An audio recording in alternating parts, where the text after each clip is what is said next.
नमस्कार, मैं हूं स्नेहा और आप देख रहे हैं दी एज लीगल। यहाँ हम आपको कानून से जुड़े कुछ अहम फैसलों और टिप्पणियों के बारे में बताएंगे। तो करते हैं शुरुआत आज की प्रमुख कानूनी खबरों के साथ।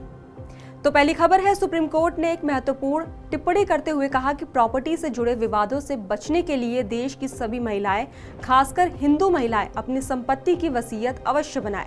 अदालत ने बताया कि अक्सर महिला की मृत्यु के बाद उसकी संपत्ति को लेकर उसके मायके और ससुराल पक्ष के बीच गंभीर विवाद पैदा हो जाते हैं।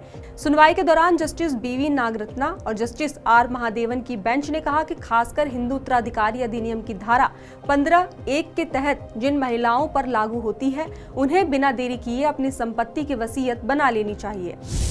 दूसरी खबर है, सुप्रीम कोर्ट ने गुरुवार को प्रेसिडेंशियल रेफरेंस मामले में महत्वपूर्ण फैसला सुनाते हुए राज्यपालों की विधायी शक्तियों और उनकी सीमाओं को स्पष्ट रूप से रेखांकित कर दिया।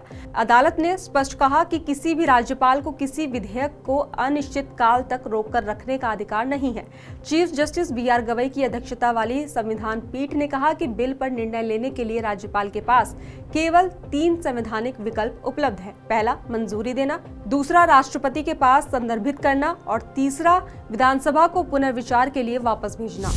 तीसरी खबर है, बॉम्बे हाई कोर्ट ने एक मामले में कड़ी नाराजगी जताई जिसमें मुंबई के एक व्यक्ति ने अपनी 76 वर्षीय बीमार और अस्पताल में भर्ती मां को कथित रूप से अकेला छोड़ दिया था। अदालत ने इस व्यवहार को बेहद दुर्भाग्यपूर्ण, दुखद और अक्षम्य बताते हुए कहा कि ऐसा मामला न्यायालय की अंतरात्मा को झंझोर कर रख देने वाला है और भावनात्मक रूप से गहरा प्रभाव छोड़ता है। जस्टिस AS गडकरी और जस्टिस RR भोंसले की खंडपीठ ने आदेश दिया कि बेटे को फिलहाल अपनी किसी भी संपत्ति में बदलाव करने, बेचने या किसी प्रकार का वित्तीय लेन देन करने की अनुमति नहीं होगी। चौथी खबर है, मद्रास हाई कोर्ट की मदुरै बेंच ने एक महत्वपूर्ण फैसले में यह स्पष्ट किया है कि अमान्य विवाह से पैदा हुए बच्चे हिंदू विवाह अधिनियम 1955 की धारा 16(1) के तहत वैध माने जाएंगे और वे पैतृक संपत्ति में अपने माता पिता के हिस्से में से हिस्सा पाने के हकदार है।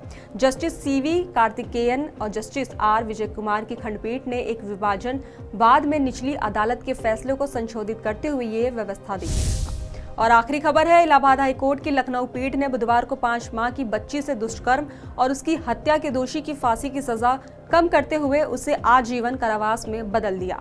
कोर्ट ने साफ कहा कि दोषी शेष जीवन जेल में ही बिताएगा और उसे किसी भी प्रकार की रिमिशन यानी कि सजा में कटौती नहीं दी जाएगी।